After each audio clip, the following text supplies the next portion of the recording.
Let's do one more example with 3 equations and 3 unknowns. So again, I'm going to use the method of elimination to solve this. I have to choose which variable I want to eliminate. Now, there's no magic answer. I could eliminate x, I could eliminate y, I could eliminate z.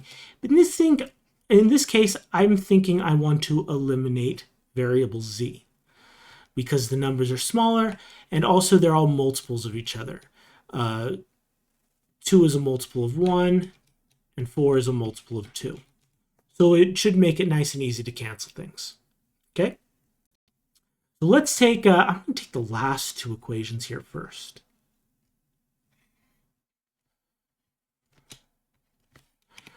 And so I have equation 2, 3x minus y minus z equals 7.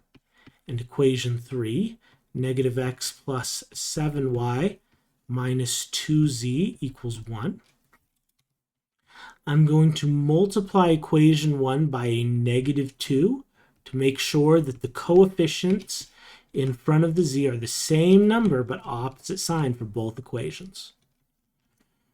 So the first equation that I have listed here, I get negative 6x plus 2y plus 2z equals negative 14. And the second equation that I've chosen, I'm leaving the same, negative x plus 7y minus 2z equals 1. And we can see we're ready to go. Once I add these together, the z's will eliminate. So add up, negative 6x plus negative x is negative 7x. 2y plus 7y is 9y. 2z plus negative 2z eliminates, 0 z's. And negative 14 plus 1 is negative 13. So I have my first equation in 2 variables. Now I need to do it again. I need to pick a different pair of equations and eliminate the same variable. I think I will pick equation 1 and equation 3, just because I'll only have to multiply by negative 2 to get this to 4, right? To get this to 4. Whereas if I pick this one, I'd have to multiply by 4. It's a bigger number. Yeah. Okay. But it's a judgment call. You might pick a different 2. Just make sure you have 2 distinct pairs. So first equation is 5x plus 5y minus 4z equals 0. And then the second equation that I'm picking is negative x plus 7y minus 2z equals 0. I'm going to multiply equation 2, the second equation I chose, by negative 2 on both sides. So the first equation I chose stays the same, 5x plus 5y minus 4z equals 0. The second equation I chose, I get 2x minus 14y plus 4z equals 0. Ready to add these together. On the left-hand side, I get 7x, and then 5y plus negative 14y is negative 9y. Negative 4z plus 4z goes away, and I'm just realizing I've copied this second equation here down wrong. This should be a 1 right here, right? 1. And so if I multiply it by negative 2, I get negative 2 here. Okay. So on the right-hand side, 0 plus negative 2 is negative 2. Yes. Okay.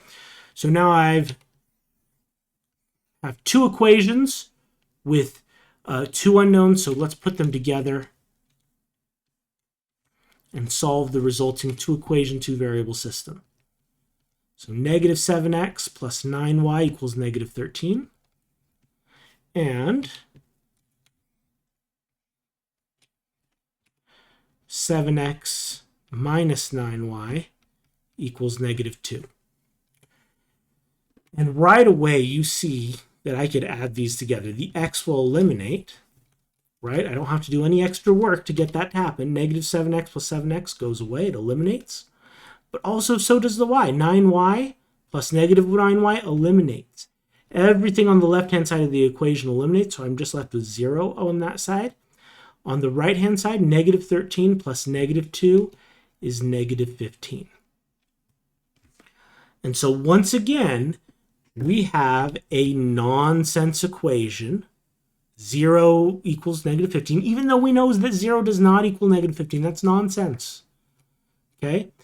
When we get a nonsense equation like this, that means our system has no solution. There is no point, no xyz point that will make both equations true at the same time. Okay? And graphically, let's see what that looks like. Always helpful to see graphically what's going on. So our three equations are 5x plus 5y minus 4z equals 0. 3x minus y minus z equals 7. Blue. And negative x plus 7y minus 2z equals 1. Use red. Okay? And you can see, especially if you kind of look down from above, there is no place where these three planes all intersect. There's no point that they share. Right? Any two of the planes intersect with each other, but there's no point where all three planes intersect at the same time, which means this system has no solution.